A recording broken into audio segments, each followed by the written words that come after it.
Hi, I'm Kelly Barham, and welcome to the October edition of Life Path. It's October, the weather is cooling down, the leaves are changing, and those holiday events you'll be sharing with your family and friends are soon approaching too. And with that, all the typical overindulgences that we tend to participate in. With some of us, however, the cooler weather is also another excuse too. Well, stop exercising. Isn't that true? Come on. You know the excuses. It's too cold out. There's so much to do. The relatives are coming over today.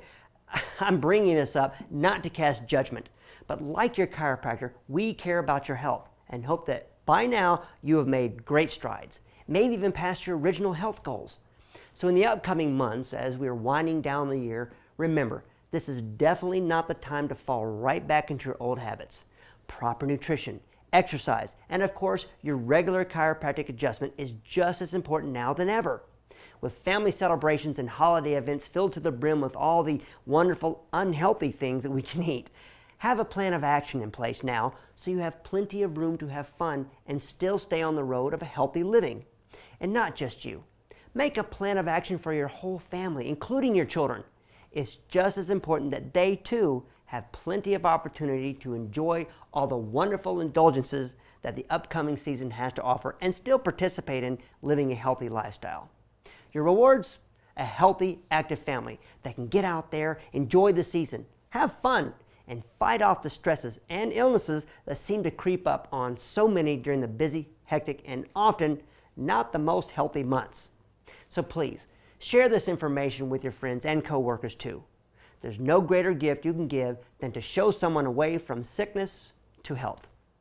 That is why it is so strongly encouraged that you share the information that you learn on our show. Don't be afraid to say something. It might change that person's life forever.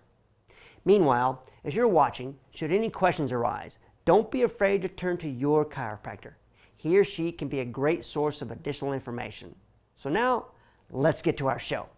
As I mentioned, exercise is an important element in staying healthy, and each month we show you different forms of exercise to keep you active and fit. Naturally, there are times, however, that you can get hurt. Sore muscles, twisted ankles, pulled ligaments. It happens. So what do you do when these minor injuries occur? Should you ice, heat, apply a pain-numbing gel? To learn more, we'll be meeting up with Dr. Michael Papa of Papa Chiropractic Center so he can clarify all the confusion surrounding this particular type of first aid. Then a story that asks, where will your health be 10 years from now? Will you be as healthy as you are today? Is there a possibility to be even healthier? Well, let me tell you, it is possible. We'll be joining Dr. Michael Doty of Doty Chiropractic so he can share with us his keys to achieving the goal of health over the next 10 years. So plan ahead. In your planning, however, I hope that you will plan on paying attention to a very important story that most people are plainly uncomfortable talking about. Well, for that reason, we have invited once more our nutritionist, Susan Schofield, so she can sit down and talk to you about the importance of cleansing our elimination system. Not exactly the common table talk, if you know what I mean, but it is so important to what often happens behind the table. I mean, all the things we eat and their effects on our overall health and well-being. Trust me, you will want to stay for this one.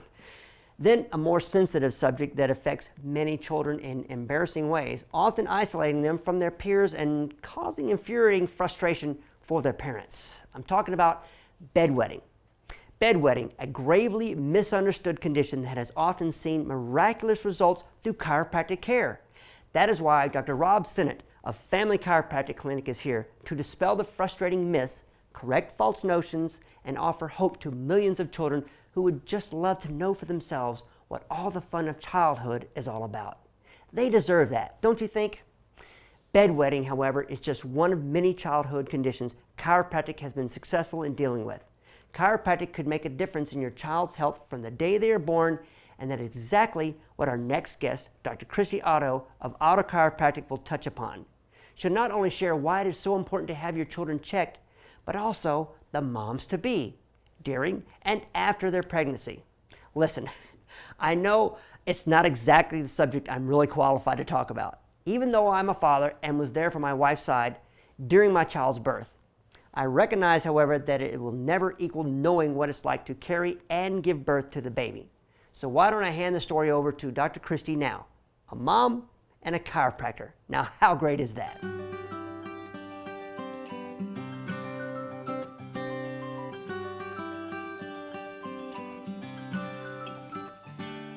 Is chiropractic safe for pregnancy and kids?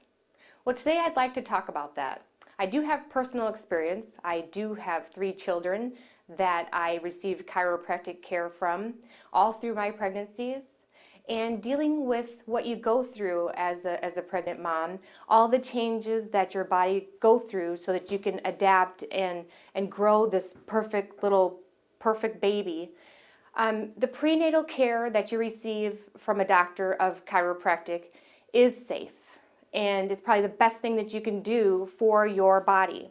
Not only from a biomechanical standpoint, you have the ability to grow this placenta, grow this baby, and of all the changes that are going on in your body, and you have this, you have a lot of, you have weight gain, you have all these hormonal changes that are going on, perfectly normal, and you have to have them.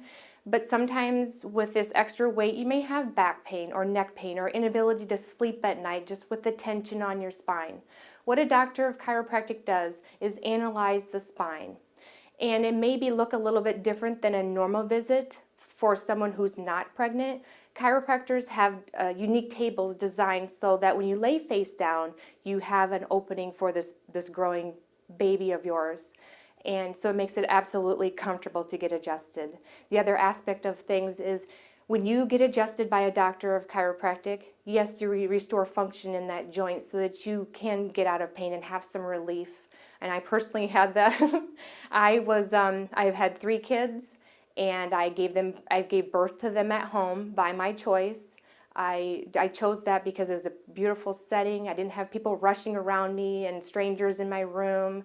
It was a beautiful, relaxing experience. I was able to labor. I actually had very short labors, and most women that have received chiropractic care throughout their pregnancy will report that their labors are not the average 24. Mine were 45 minutes, 2 hours, and my longest was 4.5 hours. And that tells me that chiropractic helps with your efficiency of allowing the pelvis to open up, and then the least traumatic way to get this baby out, and so you can enjoy this beautiful little baby. From a nutrition standpoint of prenatal care and receiving chiropractic care, if the mother is getting adjusted, she's able to absorb the food better, so she has less heartburn. So she can digest the food so that they can pass through the placenta so this growing baby can receive the nutrition that it receives. I also want to talk about even postnatal care. I used to be able to go out and check patients while they're in labor. They'd come to the office, they'd get adjusted, go back to the hospital, and have an easy birth.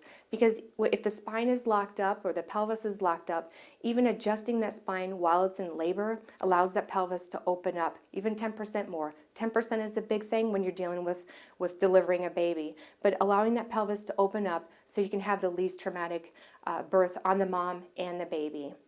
I'd like to talk about postnatal care also. The trauma of a birth process for the baby is probably, you hope, one of the most traumatic events that a baby can go through. There's a lot of molding of the skull, just the pressure, the torsion on the spine, the neck. The best thing that you could do for your baby, if you want to give it the gift to last a lifetime, is to get adjusted by a doctor of chiropractic. The doctor of chiropractic analyzes the baby's spine and adjusts it so that it can restore this function. If you think of some of the normal processes, birth process that I hear coming into my office, even with the vacuum suction, when they pull on the baby, it takes 120 pounds of pressure to decapitate a baby. 120 pounds is, most doctors weigh more than that. So when they're pulling on this baby's neck, the torsion, the trauma that this baby's neck receives, and then you wonder why the baby has colic or torticollis or cries excessively. I had one patient that drove 45 minutes because her child had 9-hour crying stints. It'd sleep for 15 minutes and it'd cry for 9 hours. The baby got adjusted, and the mom called me after 6 hours. The baby was sleeping for 6 hours, and she's like, is he supposed to be sleeping this much? I'm like, yes, it's been crying this much, let it sleep. And in fact, that's one of chiropractic's best success stories. The other things I want to talk about is even just nursing. I hear a lot of women having trouble with their baby nursing, or it didn't work out for them. Getting the baby adjusted, getting the mom adjusted so that they could work together as a team. I thought it was the most natural thing in the world, and then when I had my own babies, nursing was a challenge. They don't tell you this. Get support, get help. Ask your doctor of chiropractic to help you. They will do great if maybe it needs to adjust a jaw or whatever is out there, whatever the problem is. Get it adjusted so that you can enjoy this baby, not a crying baby, a peaceful sleeping baby. Some of the things I want to talk about with kids. Getting adjusted with kids. I hear so many patients coming in and their kids are on ADD, Ritalin, Adderall. They have all these labels, but they're on all these drugs. And I guess the most important thing that I want to stress, that getting that child adjusted takes that tension off this growing maybe 5, 6, 7, 8-year-old child so that they can sit. If they don't have the ability to say, Mom, my neck hurts, and some do, they'll tell you. But when this child is under tension, their spine, they hurt, but they don't have the words to tell you. And the teachers say, oh, they have a disruption, they can't sit in class. Why don't we put them on ADD meds or Ritalin or Adderall? From a neurological aspect, what that does is it totally changes the whole brain chemistry. You talk about a drug problem in the United States right now. It's starting with these kids. They need a chiropractic adjustment to get the kids to function better. If they function better, they'll do better in school. I want to touch base on the Adderall and Ritalin. The studies out there right now show that when a child takes Adderall or Ritalin or these, it speeds them up so fast it calms them down so that they can be happy Johnny in class and get along and not be disruptive in the classroom. When a child is on that, it doesn't even take that long, 3 months that they're on Ritalin or Adderall, it totally changes their brain chemistry. Like I said, it speeds them up so fast that it calms them down. But the longer that child is on these medications, it totally changes, it creates all these receptor sites in their brain. Now, as the brain matures, say 16, 17, 18, all of a sudden they're still taking this, the brain matures and it flips. So instead of speeding up to slow down, it works like it does. It speeds them up. And so that's why the huge epidemic in the colleges out right now, they're taking Adderall so they can study longer. What that does, it creates a huge drug problem. In the brain, you have all these receptor sites. These receptor sites you've been taking this drug all along, it doesn't change. These receptor sites are there. Your brain says, oh my gosh, I have to have this. And studies show that it's not a matter of if that child will become an addict on meth or heroin or whatever the drugs are out there. It's a matter of when. They have the receptor sites, their brain says, feed me, I need these drugs. Oh, there's another solution out there. If your child has these symptoms, please contact your doctor of chiropractic. Ask questions. They're on your side. There are other alternatives out there. So just to reiterate, chiropractic is absolutely safe and effective. Well, the most effective thing out there is getting the spine analyzed by a doctor of chiropractic so they don't have this tension, so that when they're in school they can actually function and learn like you want them to, and also behave too. So I guess I want to leave you with a couple things. Just restoring that function, allowing the body to work like it should. Suffering is optional, and chiropractic is absolutely safe and effective.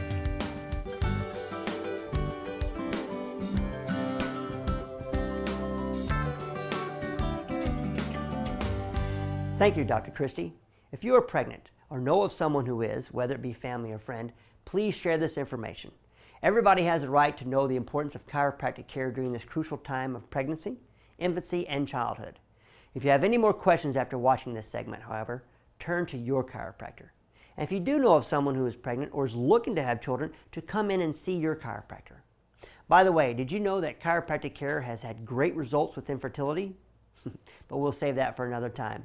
Right now, know that you can give a gift of health to both mom and baby. And all it takes is sharing the information you just learned on our show. Now, how simple is that? Now, let's move on to our next story. We all know an important element to health is exercise. No matter how vigorous your exercise program, accidents happen. Twists, sprains, pulled muscles. And to be honest, injuries like these can happen anywhere, not just on the gym floor. A wrong step off the sidewalk, a sprain chasing your kids, a strain at work. So what do you do when these types of injuries happen? Well, of course, you should get in as early as possible to see your chiropractor. If it's serious enough, let's say a broken bone, Your injury may even warrant a ride to the emergency room. However, if it's less than that, should you ice? Warm the area with a heating pack, and for how long for either one? How about slathering on some pain gel? Is it important to raise or lower the injured area? It is really confusing. There's so much misinformation out there, so let Dr. Michael Papa set you straight. From professional athletes to weekend warriors, Dr. Papa has seen it all and is here to offer you a clear guide of what you can do to help yourself. Dr. Papa?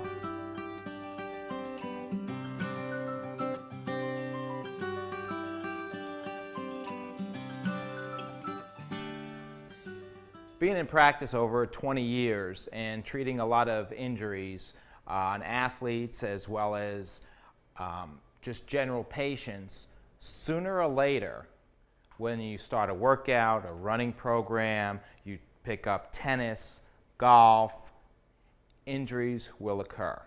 So the question is, okay, what do I do when I first get injured? That's a question that a lot of patients have. They're not really sure, should I put ice on it? Should I put heat on it? Should I continue to play? Should I work through the pain? And one of the biggest misconceptions is work through the pain. Well, guess what? If you're a runner and you twist your ankle, don't continue to work through the pain. If you're having knee problems, hip problems, shoulder, elbow, wrist, do not continue to work through the pain. So what should I do? Well, everybody's kind of heard of the old adage RICE, which means rest, ice, compress, and elevate. It's extremely important that you abide by this. Types of injuries, whether you're at home, whether you step off a stair, whether you're running down a track, or whether you're following through with a tennis shot and you get an injury, the initial step is very similar or almost identical. So, one is you want to ice. Okay? It's extremely important that you ice, that you, secondly, get off of it. If you're standing on your foot, your hip, your ankle, the thing you want to do is, one, sit down, stay off it. If it's your shoulder, your elbow, or your wrist, you want to bring it close to your body and keep the weight off of it. Keep it elevated. Okay? Now, patients say, okay, doc, I shouldn't heat. Well, what do I need to do? I go home, I can't get to my doctor, I can't get to the hospital, I can't get to the emergency room, I'm not sure what's going on. Well, one, as we said, stop doing the activity that you're doing. Don't continue to play like patients tell me. I was golfing, doc, threw my hip out on the second hole, and it was hard to walk, and my question to them is, what'd you do? They stated, I continued to play. Well, you don't want to continue to play. You want to stop your play. You want to stay off of the joint, whether it's your ankle, your knee, or your hip, even if it's the shoulder or the low back. Second is you want to be able to ice. Several different ways to ice, and that's going to be kind of critical based on the area of the body you're icing. Okay? One, if you don't have a gel pack like this, then we recommend if you're home and you have a bag of frozen peas or frozen vegetables, you utilize that. Okay? You put it over the area. But before you put it over the area, you want to put a towel, or sometimes a towel doesn't allow enough cold. You put something like a t-shirt, and you put that area, say on the t-shirt, you put that down on the shoulder if it's a shoulder injury, and then you put the ice on top. Okay? You never lay on the ice, because then you'll be compressing the joint which is swollen. Now, back to the joint that we're dealing with. If you're dealing with a swollen ankle, for instance, I've seen ankles which were extremely swollen. I just knew if I took an x-ray of it, it's going to be broke, and it wasn't. Or I saw ankles that had very little swelling. If I took an x-ray of it, I thought it would be fine. But we rule it out, and in cases, there is a fracture. So never try to determine that for yourself without seeing your physician. That's why it's critical. It's very difficult to determine whether you actually broke something in an extremity or not. So always assume you want to stop playing and you want to put the ice on. Now, There's other ways to ice. The other way is you get a bucket full of water with ice in it. You can submerge your ankle in it till you feel it, which is very effective, but you can't keep it in there for a good length of time, which we're going to get into in a second. Then you want to always make sure you elevate it. How do you elevate? Well, and what is the purpose of elevation? One is elevation is to allow gravity to help you pull that inflammation and fluid out of the joint. By elevating it, the inflammation will go down towards the ground.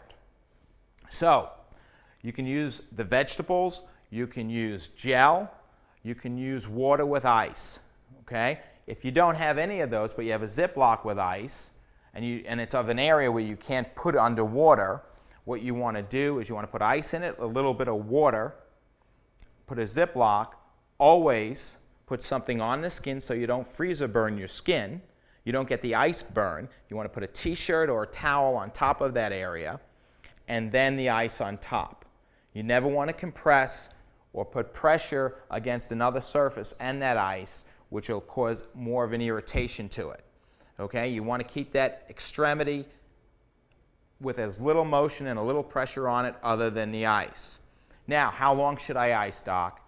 Well, you want to do 10 to 15 minutes at a session, because ice over 15 minutes or longer can become an irritant to the area.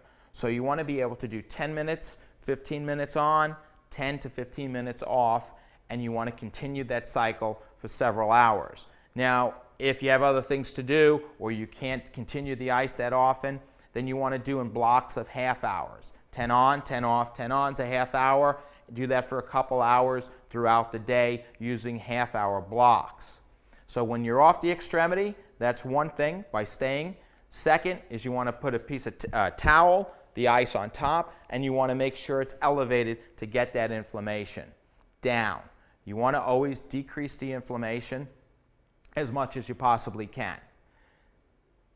Determining on your own whether I tore something, whether I just strained a muscle, whether I hurt my back, or it's a disc herniation or a fracture, is not up to you. It's up to your physician. Your chiropractor can help you with that, walk you through it, and explain. The history you give him when you go in is extremely important. If you've ever had a fracture before, if you ever had injury to that area before, if you're an athlete just starting to train, if you're a seasoned athlete and you understand what you've done and how many times this possibly has happened before, all of that information helps the physician, even if it's on the phone, before he sees you, to give you better advice. So initially, when you first get hurt, the rule is first 72 hours, you want to ice. Second is you stay off of it. Third is you don't want to ice more than 10 to 15 minutes at a time.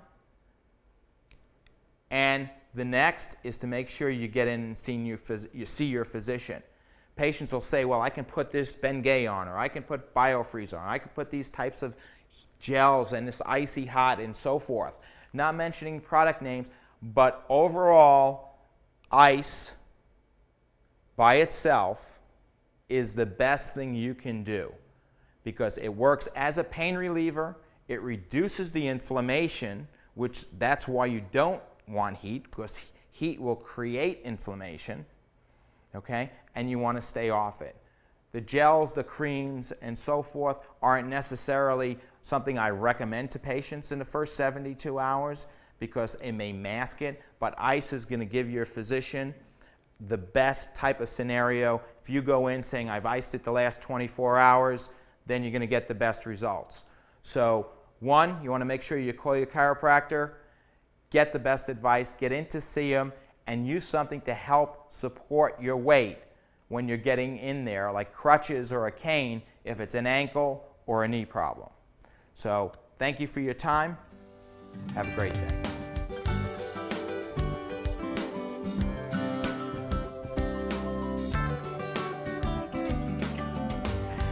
Thank you, Dr. Papa. This is the kind of first aid information that we should all know. And if you see someone doing things wrong, like heating an already inflamed and irritated area, share the information that you've learned. But remember, when these types of injuries happen, even if you're a tough guy, don't continue to exercise and get checked as soon as possible by your chiropractor. And while seeing your chiropractor, don't forget to mention the injury to him or her, no matter how small or insignificant you think it is. Even though the pain might have subsided, you never know what kind of underlying problem the injury may have caused that might resurrect itself down the road.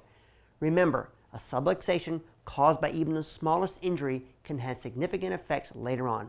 It's another reason why taking pain relievers and masking the pain is not the best choice. Yes, the pain may have been lessened or even gone, but the underlying problem is still there. So when those types of injuries happen, get yourself checked by your chiropractor so you can be on the road to recovery sooner and back to living a healthy, active life. Speaking of a healthy, active life, will you be as active and healthy 10 years from now as you are at this moment? It is possible, you know. And to help us achieve this goal of being as healthy, if not healthier, 10 years from now, let's join Dr. Michael Doty as he shares with us his keys to health that can help you achieve this 10-year goal. Dr. Doty?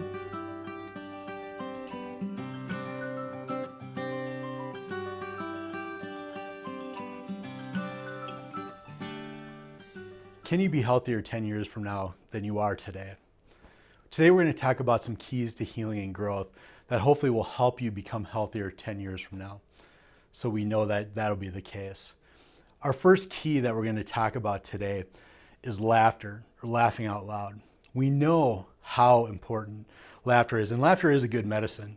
We know that literally when you laugh, there's chemicals that are released in the body that help you not only fight off disease, but handle your day-to-day stresses. And who doesn't feel better laughing?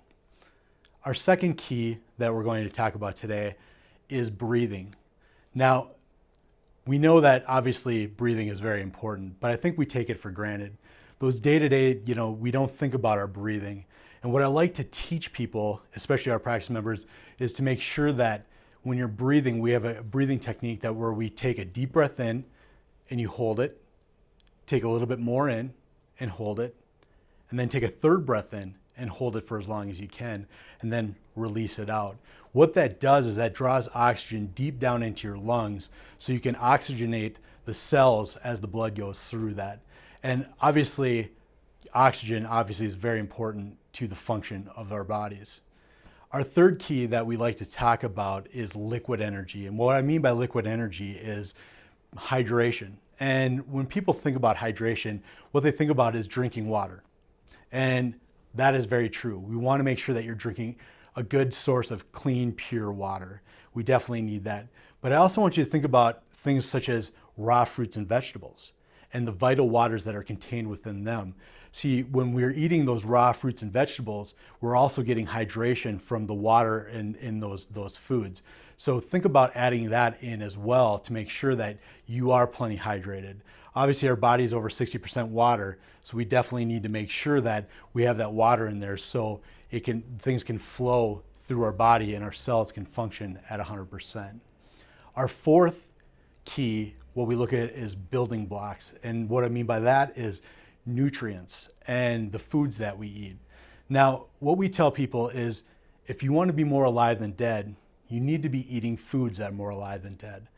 And so a key, just a real key that you can think about with this is that the closer you are to the farm, the better it is for you. And so whenever we have people who are wondering, what should I be eating, just think about this. Before you put it into your mouth, ask yourself this question: will this clog me or will this cleanse me? Will this move me towards fatness or will this move me towards fitness? And I think that we pretty much know what foods are going to do that for us. So just think about that before you put anything into your mouth. Ask yourself those questions. And if you want to be a jet, you need to have that jet fuel. The fifth key that we're looking at today is exercise, or what we call fulfillment. We need to have some kind of dynamic activity throughout the day. The reason being is, our bodies are used to what we do day to day. So literally, what we need to do is we need to add some extra kind of activity onto that. Whether that is, some kind of, working out with repetitions and weights and resistance training, or some kind of cardiovascular, or even, better, both of those type of things, that's going to help your body handle your day-to-day stresses. We know that exercise is huge for things like depression and other illnesses, that exercise literally helps us function better and definitely helps us handle our day-to-day stresses. The sixth key that we want to talk about is catching your Z's, or that dynamic rest at night. Those who don't get, enough sleep, or are, can't sleep very well, how you feel the next day. It's not fun. So the big thing is we want to make sure that we're able to get that dynamic rest at night, so that we can not just go through life, but we can grow through life. And there's many ways that, help you get good sleep at night. And definitely, if you have any questions about that, talk to your chiropractor. However, the one thing is if we're not getting the good sleep, that's when we do a lot of our healing, and we need to make sure that we're getting our healing during that sleep time. So when you have dynamic activity through the day, you need to balance that with dynamic rest at night. Now, our seventh key is something that we call sunshine. And obviously, it's exactly what we're talking about, getting out and getting some sunshine. At our basic level, we're all light energy. The fact is, we need to bring energy in to function. And getting even 20 minutes of sun a day is huge as far as getting you to do what you need to, to function, and getting that vitamin D in your body. And what we want to, this thing is, it's free, it's easy to do, and it's one of those things that hopefully we can get out there and get a little bit of sunshine. And you always feel a little bit better after getting a little bit of sunshine. Our eighth key is looking at cleaning up and greening up. The one thing about this is, we know that the stuff that we use to clean, chemicals, can be huge toxins and can be a huge stress in as far as what's going on. And the one thing is not only the stuff that we're using around us to clean, but the things that we're using on us, on our skin, which is one of the largest organs of the body. It absorbs these toxins and can be really harmful for your health. So take a look at what you're using to clean. Take a look at what you're using around you, as far as like cleaning materials, and also what you're using on your skin and other things that could be toxic and could be causing some major issues as far as those chemical stresses. Our ninth key is looking at positive thinking. And it's more than just positive thinking. That's the one thing, is we know that what we want to do is we want to move towards something we want. We want to create something we want, instead of getting away from something we don't want. And we understand that what we focus on is what we tend to bring about. So it is definitely more than positive thinking. It's also quieting our mind. We need to do that throughout the day. We need times where we literally quiet our mind and allow our bodies just to get some of that quiet time. So if you can find times throughout the day just to take your time and quiet yourself, that is great. And that'll be a huge part to handle your day-to-day stresses. Now, the 10th key is looking at walking the tightrope. And what I mean by that is balance in all areas of your life. When we're looking at all the different areas of our life, whether it's family, whether it's job, whether it's spiritual, whether it's health, whether, whatever area that we need to put into our life, we need to make sure that we're spending time in all of those areas of life. Now, are we going to be completely balanced? Absolutely not. That's just, not really possible. But if we spend a little time in each area of our lives, it's going to make a big difference overall in how you're handling your day-to-day stresses. And the 11th key is making sure that you have an aligned spine and a connected mind. With this, we need to know that our nervous system is functioning at 100%. And to know that, you need to know that we have a spine that is aligned and functioning at 100%, so it can connect the brain and the body to do what it needs to do on a daily basis. So those are the keys to make sure that you will be healthier and happier in 10 years from now. If you have any questions about any of the lifestyle stuff that we talked about today, please ask your chiropractor. And I also want you to think of the people around you, your loved ones, your friends. Can they benefit from some of this information? Can they benefit from getting chiropractic adjustments? Please, refer them into the chiropractor that you're seeing, so they can be stronger, healthier, and happier 10 years from now.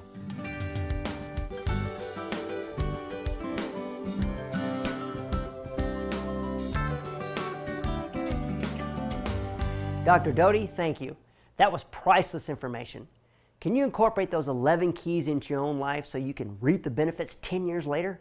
You know, if you've been watching our show and applying our tips on exercise, breathing, and nutrition, you may not know it, but you might be on your way already. It doesn't have to be hard or complicated.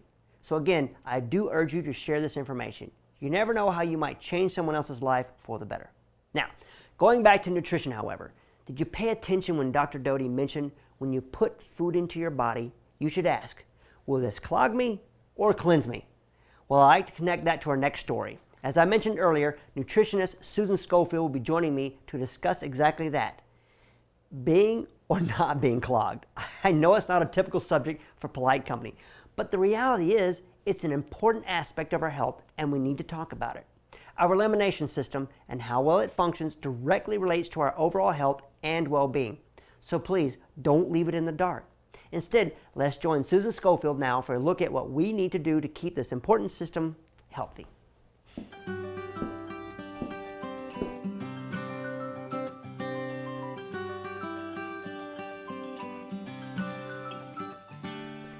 As I said earlier, we're going to be talking about something most people don't want to discuss. But we have today with us nutritionist Susan Schofield, who will help us ease into that. So, how are you? I am great. Good to have you back. You're Thank wonderful. you. Great Thank stuff. Great you. stuff. Cleansing. Most people think of cleansing as taking a shower, taking a bath, whatever. But we're not talking that. We're talking about cleansing the insides of your body. Right. We're talking about internal cleansing. Yes. And what we want to realize today is health begins in the colon. Okay. Very, very crucial. And colon cleansing is a part of your natural body's process when it comes to digestion, assimilation, and absorbing your foods and using your foods. But there's a lot of misconception of what normal elimination is. Okay. So, I don't want to shock you now, but you're meant to have 3 to 5 bowel movements a day. 3 to 5. Yep. 3 to 5. Yep. You're All meant right, to have so 3 to 5, wow. 1 with each meal, 1 when you get up in the morning, and 1 prior going to bed. And they're meant to be around 6 to 12 inches in length. Okay. Wow. Okay. That's a a big lot. difference because most people don't think of it that way. Most people don't think of the importance of it actually, and I guess they don't pay attention. Most people don't. They don't pay attention because of our lifestyle and the stress that we're under, but today I know we're focusing on the colon, but you also want to realize between having your 3 to 5 bowel movements a day, you're also meant to naturally eliminate 8 pounds of toxic waste through your 5 major channels of elimination. Wow, that's a lot. So yeah, it is a lot. That is a whole but that's what normal. That's what normal is. And your other eliminating organs. Obviously, you have your colon or your bowels.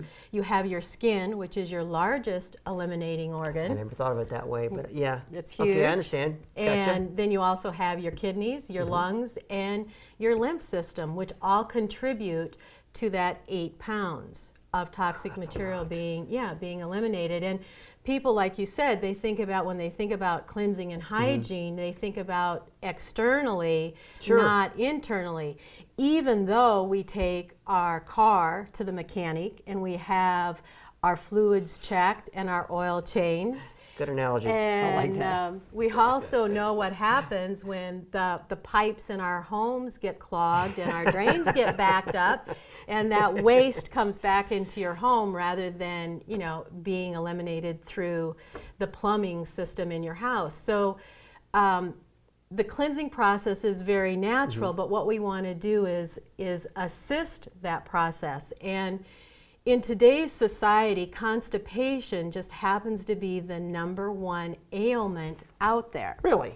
So if you're not eliminating properly, if you're not having the 3 to 5 bowel movements a day, that backup, that toxic waste has to go or stay somewhere. And when it isn't eliminated, then you're going to manifest other symptoms like bloating and gas and Crohn's and IBS, irritable bowel, diverticulitis, fatigue. Yeah.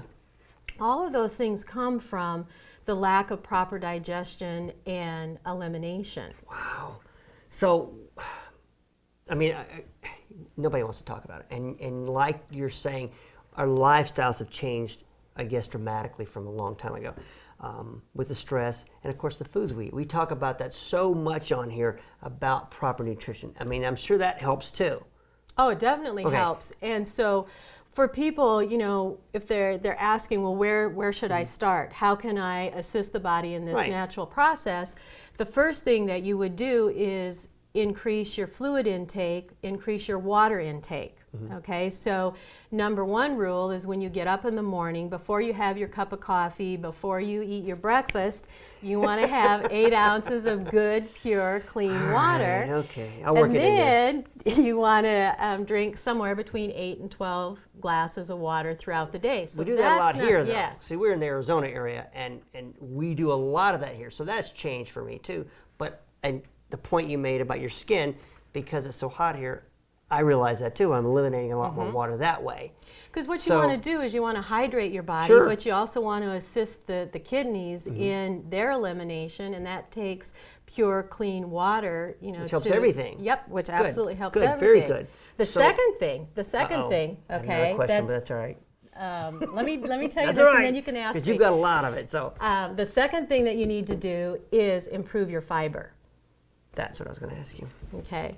See, I knew your question Yeah, I know. already. It's, you know. You need to improve your fiber. Mm-hmm. And in days gone by, that came through our vegetables and our fruits. But today, we aren't consuming the same quantity of whole, pure, and natural, organic, you know, homegrown Mm-hmm. Right. fruits and vegetables. And we touch on that so much here too, because it's the natural, the greens, more vegetables, reading your labels and everything. We're all back to that because there's so many chemicals out there. And you were talking about toxic elimination. I never thought of that. 8 pounds. I mean, if I'm eating healthy, you're still telling me there's still toxicity in just eating natural. It's waste product. Okay, well, that's It's true. waste product. Okay. And when it sits and it's not eliminated, it becomes toxic. It putrefies because it's not being eliminated. And so the fiber helps increase that mobility, that movement in your intestinal tract and your colon. Right. And then the other thing today that we suggest is that people increase their psyllium whole intake. That also is a high fiber food. That's where I've heard Plus, it. yep, Okay. it's a high fiber food. Plus, it will start absorbing that toxicity that has just been sitting there. Wow. So first, we want to increase our water intake. Second, we want to increase our fiber intake, and then along with that, we want to look at our diet. Okay. Okay, and we want to constantly improve our diet. And when you are cleansing, you want to eat more vegetarian type eating style. So you want to increase your vegetables, you want to increase your fruits, you want to decrease your processed refined foods, your wheat, your dairy. Because what we're trying to do when we're cleansing is we're trying to give our body foods that it can break down and assimilate easier and assist in that cleansing process. Okay?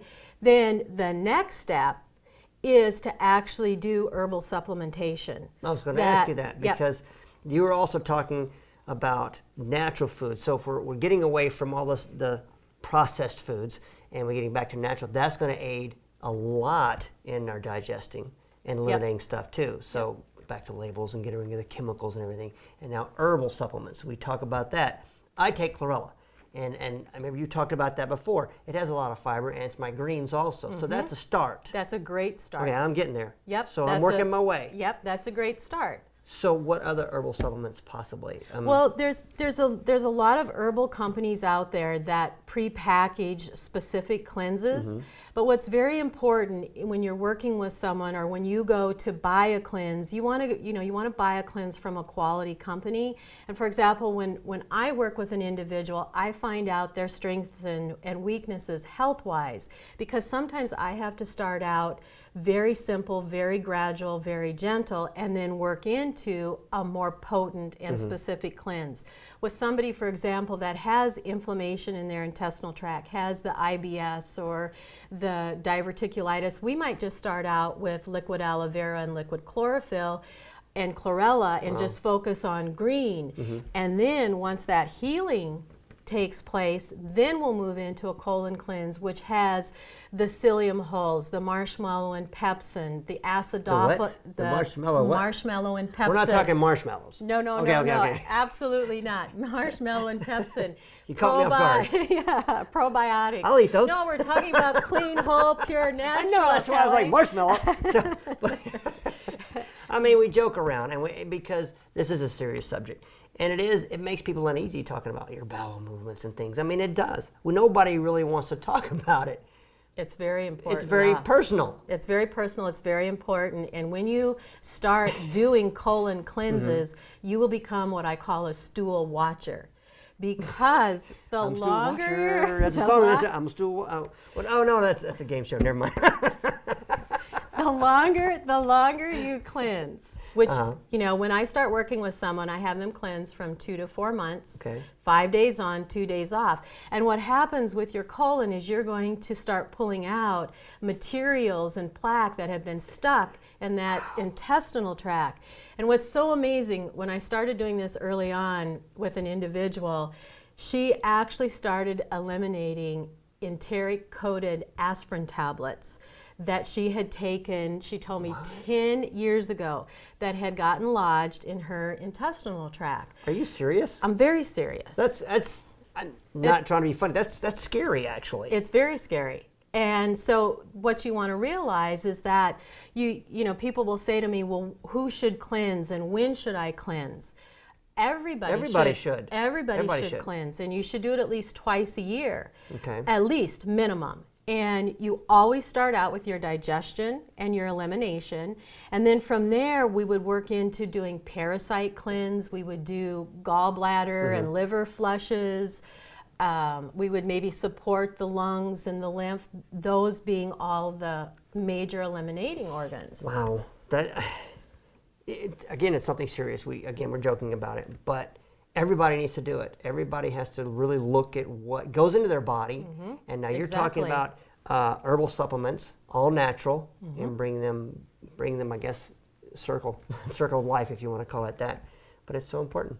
Well, because the whole reason for cleansing is to get your body eliminating like it's meant to eliminate, which gets back to that 3 and 5 bowel movements a day. I'm getting there. I'm working on it. Yeah, and your green will help you. Now the next step is to target that colon. Well, it's been great with you again, as usual. Lots of good stuff, and we talk about it, and we don't want to talk about it, but you need to. Thank you again, Susan. Thank you. It's been wonderful. I'm sure you'll be back for more exciting moments about cleansing or something. It sounds great. So we'll be back. You're welcome. Wonderful.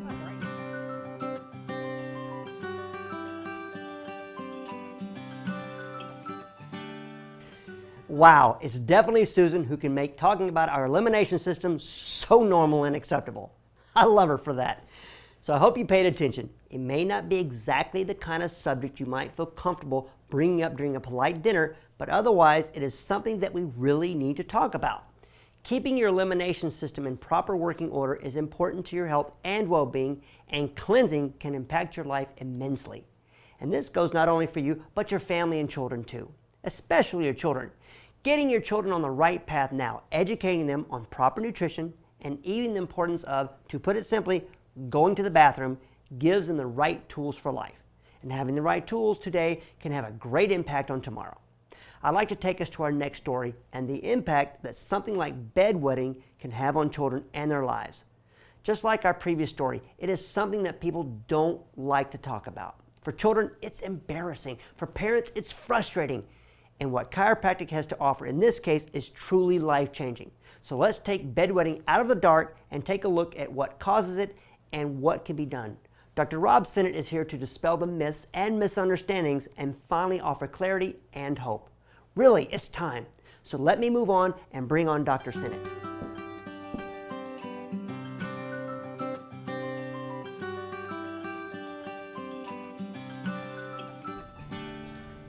Bedwetting is not something that your child does on purpose.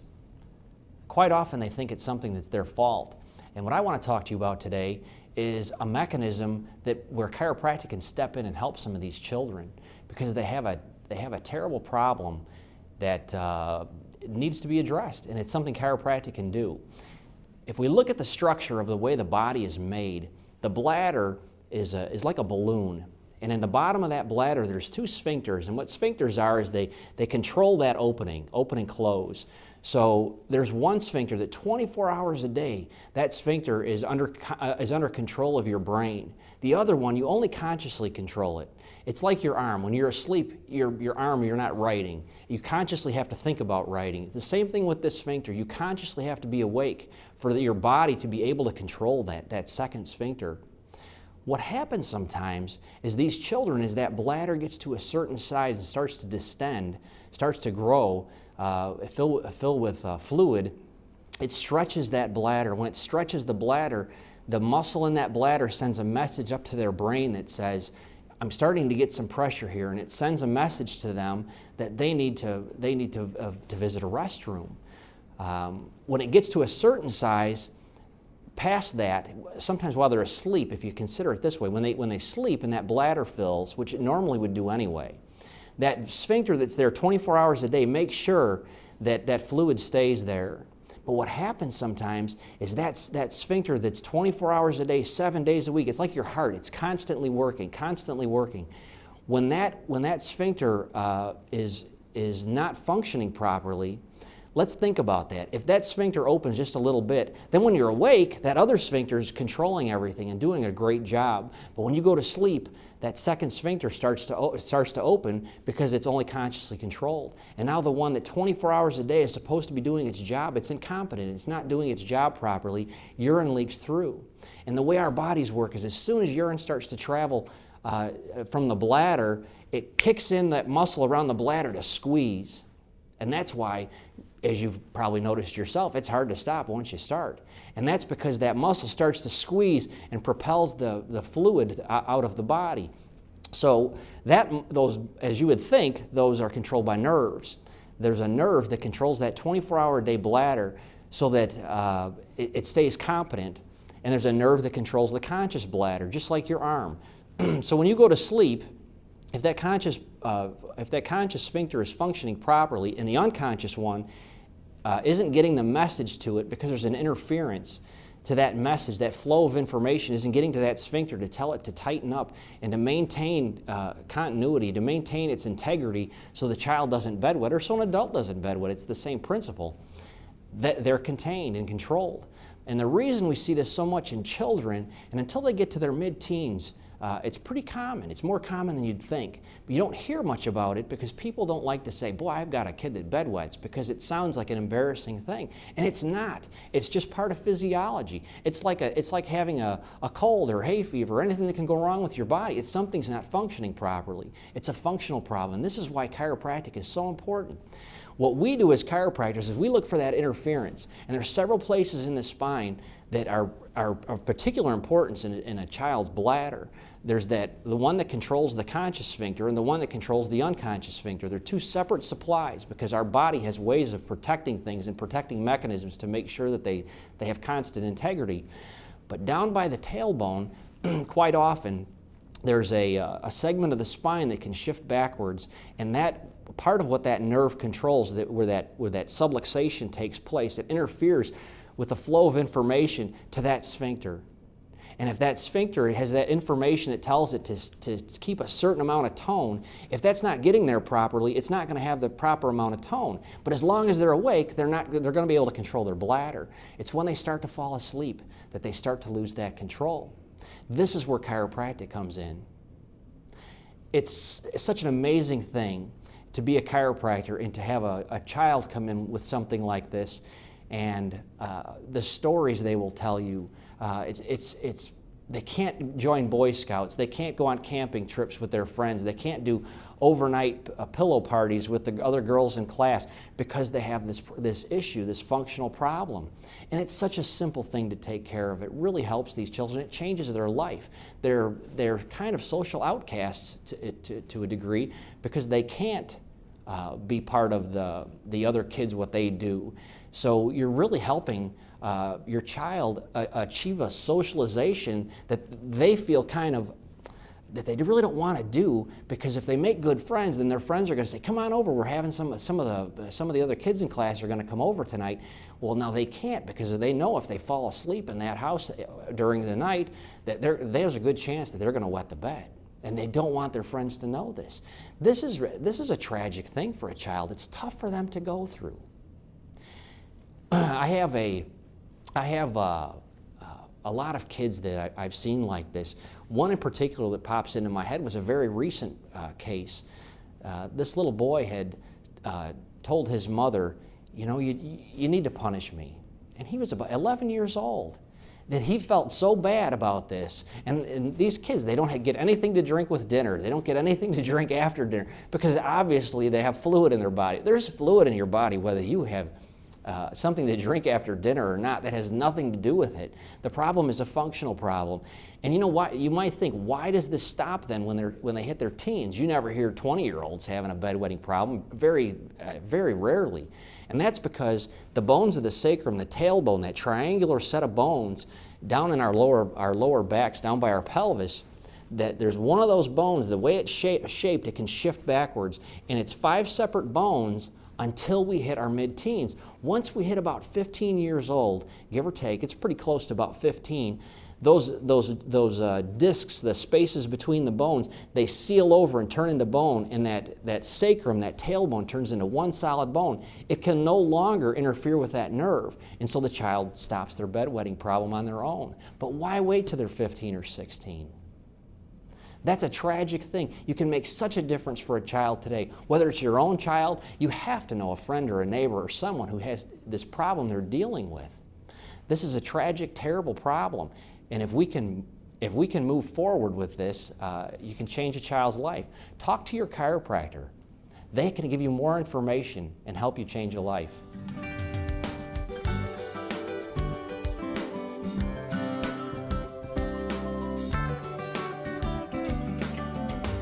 There are many times we ask you to share stories with friends and family, but sharing what you just learned from Dr. Sennett can truly be life-changing. So I urge you, if you know of a child who is bedwetting, please don't be embarrassed about bringing this subject up with their parents. Tell them what your chiropractor and chiropractic care can do. It might literally be the answer they didn't know was out there, and you could be the person that can change their lives forever. With that said, I would like to thank Dr. Sennett and all of our guests this month for taking the time from their busy schedules to help us show you a path to living well. And just as our guests took the time to share their knowledge and passion with you, don't let it end here. Share the information you've learned on this month's show with people that you come across in your life. By spreading the word, you may help someone else find the benefits of chiropractic for themselves and their loved ones, and with that, change their lives for the better. So pick up a few of your doctor's cards and spread them around. Hand them to your family and friends and tell them about the benefits of chiropractic care. Meanwhile, if you have any questions on what you've seen on this month's episode of Life Path, talk to your chiropractor. He or she is a great source of additional information that can help you in living healthy and well. So until next month, enjoy the path of a healthier, natural way of life. And don't forget, turn the power on to your own health and healing and someone else's too. So spread the word and live well.